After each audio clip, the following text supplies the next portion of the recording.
আগামীকাল রাত 10টায় চিকিৎসার জন্য কাতারের আমিরের পাঠানো বিশেষ এয়ার অ্যাম্বুলেন্সে লন্ডনের উদ্দেশ্যে রওনা হবেন বিএনপি চেয়ারপারসন বেগম খালেদা জিয়া।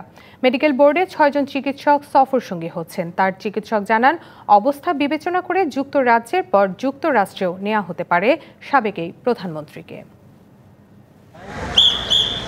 অনেক ঝড়ঝঞ্ঝার পর আরও কার্যকর চিকিৎসার জন্য কাল রাত 10টায় বিশেষ এয়ার অ্যাম্বুলেন্সে লন্ডনের উদ্দেশ্যে যাত্রা করবেন বিএনপি চেয়ারপারসন বেগম খালেদা জিয়া। এই যাত্রায় তার সঙ্গে থাকবেন মেডিকেল বোর্ডের 6 সদস্য সহ তার ছোট ছেলে আরাফাত রহমান কোকোর স্ত্রী শামেলা রহমান। বেগম খালেদা জিয়ার লন্ডনে চিকিৎসা যাত্রা নিয়ে সোমবার সকালে গুলশানে সংবাদ সম্মেলন করেন বিএনপি স্থায়ী কমিটির সদস্য ডাক্তার এজেডএম জাহিদ হোসেন।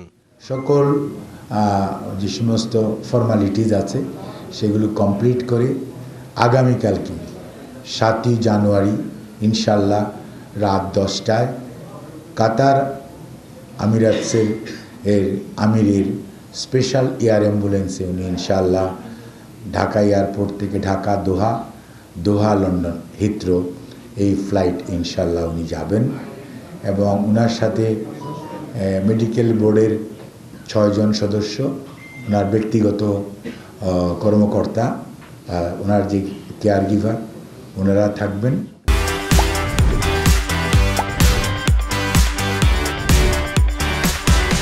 ঢাকা থেকে দোহা, তারপর দোহা হয়ে লন্ডনে যাবেন বেগম জিয়া। লন্ডন ক্লিনিকে চিকিৎসা নেবেন বেগম খালেদা জিয়া।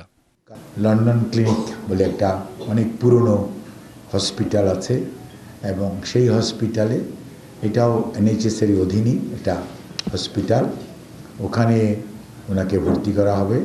উনি এয়ারপোর্ট থেকে সরাসরি ওখানে যাবেন। চিকিৎসকদের ওখানে ওনাকে পরীক্ষা নিরীক্ষা করবেন। তার পরবর্তীতে ওনাদের পরামর্শক্রমে পরবর্তী সিদ্ধান্ত গ্রহণ করা হবে। অবস্থা বিবেচনা করে যুক্তরাজ্যের পর যুক্তরাষ্ট্রেও নেওয়া হতে পারে সাবেক এই প্রধানমন্ত্রীকে।